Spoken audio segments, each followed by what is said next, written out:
Welcome to the podcast, Winning Through Culture, where we're helping entrepreneurs stay impactful and relevant. I'm your host, Tim Flanagan. So I'm here today with Amanda Kramer again. Good morning and welcome, Amanda. Good morning. We are having a conversation today about the 5 building blocks of great culture, a successful winning culture, as I recently shared them with our leadership team and with one of our advisors who is building his own practice. And those 5 building blocks are vision, build, learn, grow, succeed. And we're going to have a conversation about my lunch with one of our advisors and how we unpacked how to use those 5 building blocks to build a successful life, culture, and business. Tim, recently I know that you sat down with one of our advisors for lunch and he had an interesting question. What was that? Amanda, the question was specific to culture of the organization and his own desire to build his own team and organization as a financial advisor.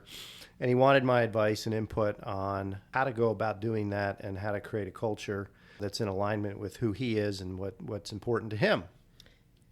It seems pretty timely, given that we were just having this conversation with our senior leadership team last week. It was very timely because it was the same day as that conversation.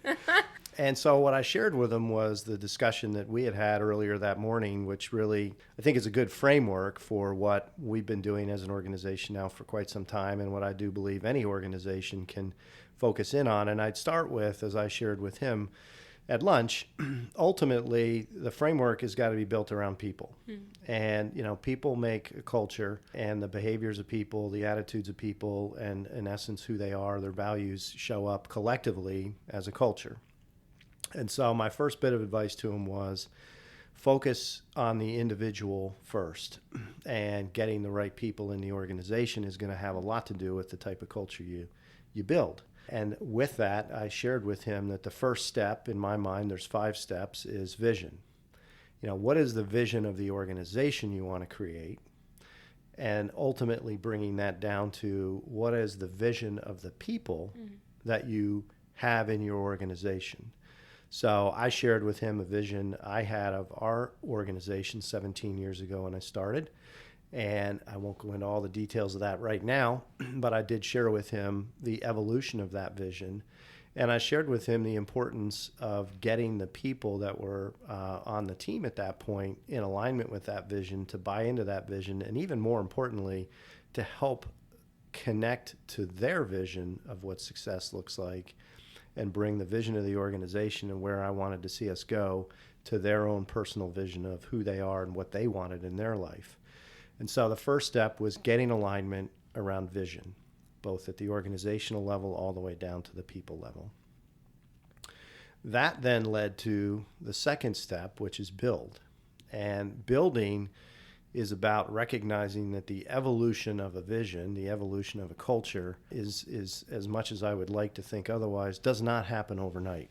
It's a long process. It's typically longer than most type A personalities have patience for. That was part of the advice I was giving them, is don't get discouraged early, because the process of building in some respects is one brick at a time. There's a story that I've heard about a guy that was laying bricks, and somebody came along and said to him, "Hey, what are you doing?" Oh, I love this story. What kind of job do you have? You're just piling bricks on. And the guy said, "No, that's not what I'm doing. What I'm doing is building this magnificent cathedral, one brick at a time." And the purpose of what he was trying to convey is that I'm not just laying bricks. I'm building a magnificent cathedral. And this person laying the bricks saw this image, this vision of what he was accomplishing that could take years. And he was seeing that one brick at a time. And that was really what I was sharing at lunch, is the building process is one brick at a time. It's one person at a time. It's one step at a time. But once the vision's established, the building process must begin. The third step then, really ultimately, we talked about is learning. And, the amount of information that we can learn is infinite. We will never know all there is to know in the universe. It's not conceivably possible. And the learning, though, in the construct of building a great organization or a great culture, or quite frankly, a great life as a person is, what do we need to be learning to realize our vision, to build one step at a time on that vision? So we got into a discussion specific about him wanting to build his practice. He's got a vision of having 15 advisors on a team and serving a specific community and market of clients. And so what are the things that he's going to need to learn to be a better leader? What are the things he's going to need to learn to know how to build a team? And then ultimately, as he starts to bring those advisors into his practice to build this team, to build this vision out, what are the things they need to learn? And all of that, in this case, has got to be through the lens of who are they trying to serve as their client, because there's a specific client they want to serve, and he knows specifically what the client's needs are and how that's going to transpire. So step 3 is learning. And it's a process that never ends, in my opinion. As bad a student I was in high school, I was better in college. I learned early on as an adult that if I wanted to be successful, I was going to need to keep learning. And so those first 3 steps really are, creating that foundation for success. And then really the last 2, number 4 is grow. We talked about this in one of our previous podcasts, but ultimately, you got to grow, and the vision, the building, the learning all comes together to give you the platform for growth. I think it needs to be intentional. As I shared with him at lunch, I said, look, you've got to have a growth plan. You can't just hope it happens. You can't just decide, we'll see if it happens. You got to be intentional and have a plan. How am I going to build out the vision of this team that I'm trying to create around an intentional plan of growth, which eventually means every person that's a part of that needs to be growing. They need to have their own plan of growth. They have to have their own commitment to growth. And then the last piece was success. And, in many respects, the vision needs to start with a picture of, what does success look like 3 years from now, 5 years from now, 10 years from now, 20 years from now, and 1 year from now, for that matter. And so success in and of itself then in this framework becomes a process. It's not a destination. It's not like a hoo-hoo, we're here. It's a continual process of determining what success looks like and moving towards success, knowing that as you get closer to it, you really do need, and I shared this with him from my own personal experience, as you get closer to the realization of the vision you set, it's really important in my mind that you ultimately have to create a bigger vision. You have to create a new definition of success. You've got to push the envelope out, because if you don't, the vision falters, the building stops, the learning stops, the growth, retracts or, gets worse and goes backwards. And now success becomes elusive. So those were the 5 fundamentals I shared with him in that conversation about how to go about building his own personal success, the success of his practice, and ultimately translating all of that, which in my mind is the most important thing, into how to help his clients succeed. So Tim, I know when you were having this conversation with the advisor, I tend to find that I get a lot of times people will say that they are a little uncertain at any point in those 5 building blocks. What advice would you give to an individual who might have a sense of uncertainty at some point in their development process? Well, I think it's natural. We all have doubts. We have fears. We are not sure at times. And certainly as we record this, there's a lot going on in the world right now that's creating a lot of uncertainty and fear. And it's a great question, Amanda. I would say, specific to this framework, first off, I think having mentors is a critically important component. Whatever journey you're on, someone has been on it before you, and someone has lived the experience you've had. And being able to find people that will pour themselves into you and care enough about you to give you some guidance and, quite frankly, give you some reassurance that it will all be okay and help you get clarity. I think is critically important. Some people choose to have a business coach. I've got that's something that I've employed, both mentors and business coaches, and I certainly have had my share of uncertainty in this framework over the years because, the vision, if it's big enough, is going to be scary, and the truth is it's probably going to be something as you stand there in the moment of time, you have no idea how it's going to happen. And so I guess the real answer to the question probably is the fact of the matter is you are going to have uncertainty. That is a natural part of the process. And in some respects, I'd say embrace it. Don't feel like, it's unique to you and everyone else has it figured out, because I can assure you, I don't think anyone has it figured out. And that uncertainty is a natural part of the process, but don't allow the uncertainty to stop you from pursuing the vision, the first step.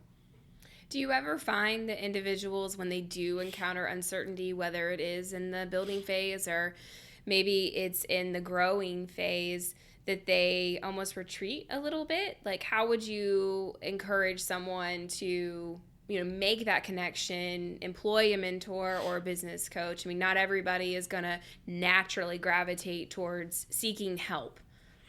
That is true. And my response to that is that one must accept that they will not succeed entirely on their own merits. And I believe people that cannot accept that will struggle, and they will face uncertainty, and they likely will quit on whatever vision they have if they were even able to formulate a vision, let alone get into action around that vision. So I think the first step is humility and a willingness to know that we all succeed in life because of our willingness to help one another out, and being willing to ask for help, to seek help, I think is a critical component of the journey. I would say ultimately, if one is not capable or able to do that, they're going to be left only to their own devices. And in my experience, most people do retreat. They do quit. They do kill the vision. They don't try and build anything. They basically kind of hunker down in a life of fear, and in some cases a life of believing that all of their problems are someone else's responsibility, which is, I don't believe, true. I mean, we all are responsible first and foremost to our own lives. So yeah, I think if a person can't get past that, I'm not sure I've got much in the way of advice for them, other than get past it and put your ego aside, be humble, and know that to really truly do great things is going to require the involvement of other people. Yeah.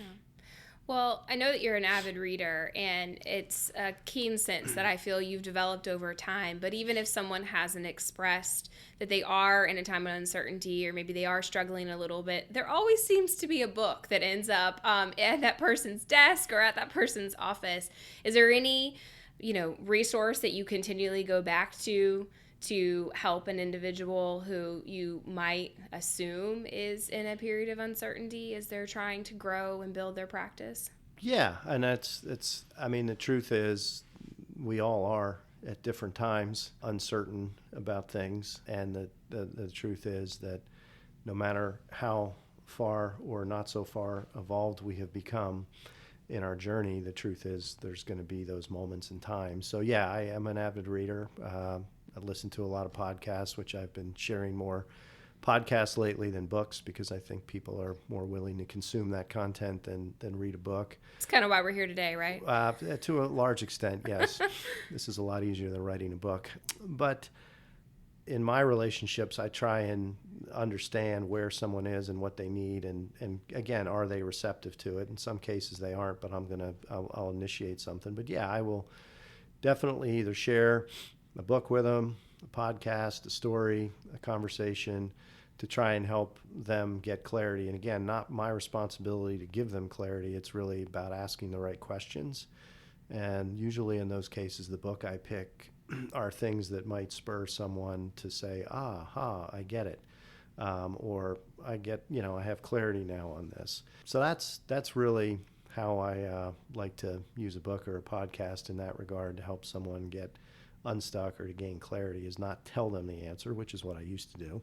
But over time, learned that's not as effective as helping them discover it for themselves. There's a meme I saw on Facebook recently, and I can't say what it said on this, but it was really entertaining because it was talking about, it was like 4 different pictures, and it was relationships between a parent and a child. And so it was like a kangaroo with a baby kangaroo in the pouch. And it's like, I'm going to love you and keep you warm and safe. And then it was like a bear, and she's like, I'm going to let you stay in this cave for a certain period of time, and then I'm going to send you out into the world. And then it was a bird.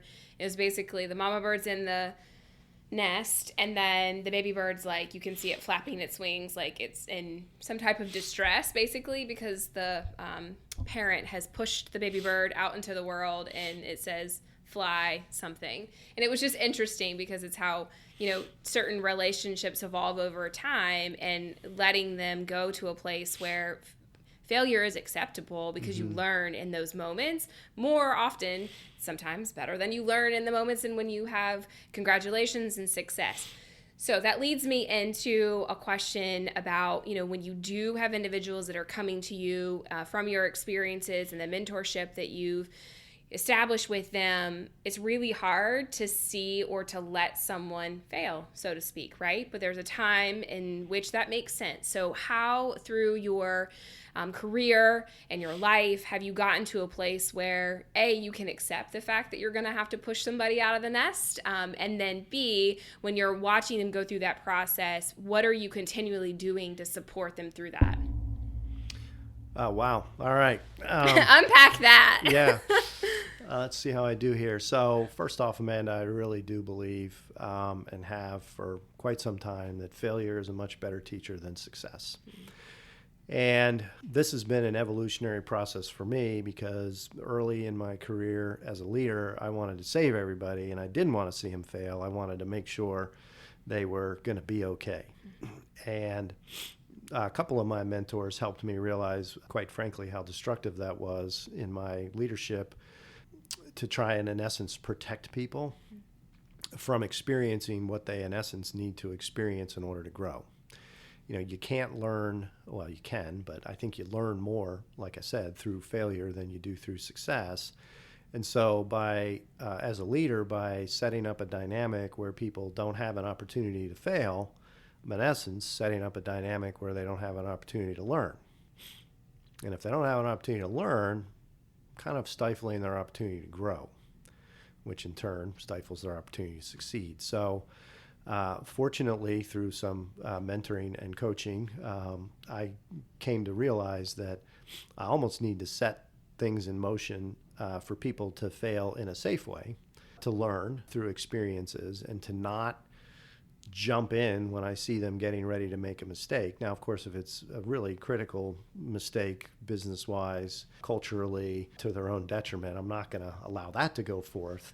But there's so many things in the day-to-day that I have now learned people need to learn through experience. And candidly, it's been very hard for me to get to that place. Occasionally, I will still catch myself wanting to, grab them and say, don't do that. And it's been a little bit of a challenge, I think, for our team as well, because they were used to me doing that. And as I let people experience some failure and to encounter some things that they then learn, next time I won't do it that way, I will do it this way. I do think that's a much better teacher than me saying, hey, I already know this because I had that experience, and don't do that, do this. By doing that, I obviously deny them the opportunity to learn from themselves, and my experience may not be theirs. So I think it's a fantastic question, and I'm not going to say I've done a great job of it. I've done the best job I can, and I think we have as an organization to help people realize, there are moments in time where they need to fail, and people are resilient. They bounce back from that, especially people that are truly committed to their own success and growth. So when we think about individuals who are, thinking to start a business, or maybe they're in the first few years of the business, there, can be some rocky times. There definitely is going to be that level of unsuccess at points. So being that you have started a business yourself, you are entrepreneurial minded, what has really shaped your experience in that concept of maybe failing forward? Many, many more failures than I care to count in the journey. Are you trying to say it would take more than two hands? I would say it would take many more than two hands, and in some respects, my memory is probably selectively block some of them out, just capture the lesson and block the pain of the mistake out. But in all candor, truth, the reason that I have been able to do that, and I think most people can successfully do that, is keeping the vision burning bright. You know, if the vision is strong, and it's the purpose of what we are doing and why we were doing it, keeping that bright, keeping that in the forefront allows the failures to be kept in perspective and brings me back, brings us back, I think brings a person back to center. And that's why that vision piece is so important, back to your earlier question, because there will be uncertainty, there will be failure. And if the failure is such that the person quits on the vision, the whole thing falls apart. And, you know, and I've encountered that in my life too, both personally and professionally. And again, I think that's just a natural part of life. That's a natural part of growth. So that failure is, I think, to a certain extent in our society today, people are trying to make it appear in the social media world we live in, where everything looks to be a success and hunky-dory.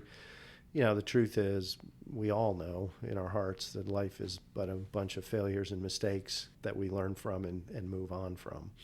So I'd say it's a critical part of the journey. May not be a fun thing to discuss, in the sense that people want a linear, straight line to success.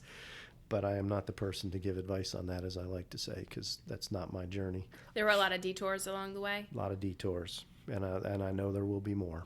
So, Tim, as we think back on the 5 elements of building a successful and healthy business and culture inside of that business that we've been talking about today, really as it relates to your experience and the fact that you've started a business and maybe even you've started a couple of them, I kind of think about, you know, the conversation we're having today, and not that a podcast is a business, but it's another vision that you had that we're now working to build, and we're learning through, and we're growing, and we're going to get to a version of success, and then we're going to come up with a new vision of what success looks like. So when you think about all that you've accomplished so far in starting organizations and businesses and bringing people together, what would you say have been your top 3 really like aha moments where these 5 elements have come into play? I would say, and I don't know that these are in any particular order, Amanda. Okay. It's a great question.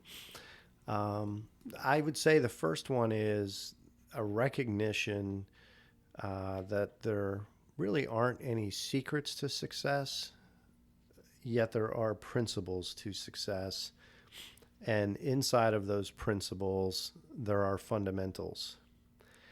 And if one can focus on and I say simple not to mean easy, but simple from a clarity perspective, simple fundamentals, one will find that to be a great starting point.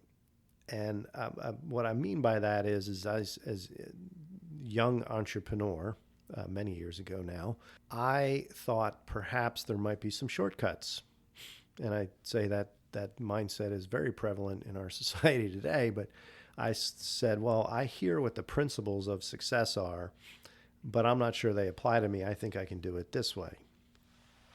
And a stubbornness, which can be helpful to be successful, can also be detrimental when one decides to ignore the basic fundamental principles of whatever you're trying to accomplish. And so I, early in my career, learned the hard way, which is typically the best way for me to learn, unfortunately.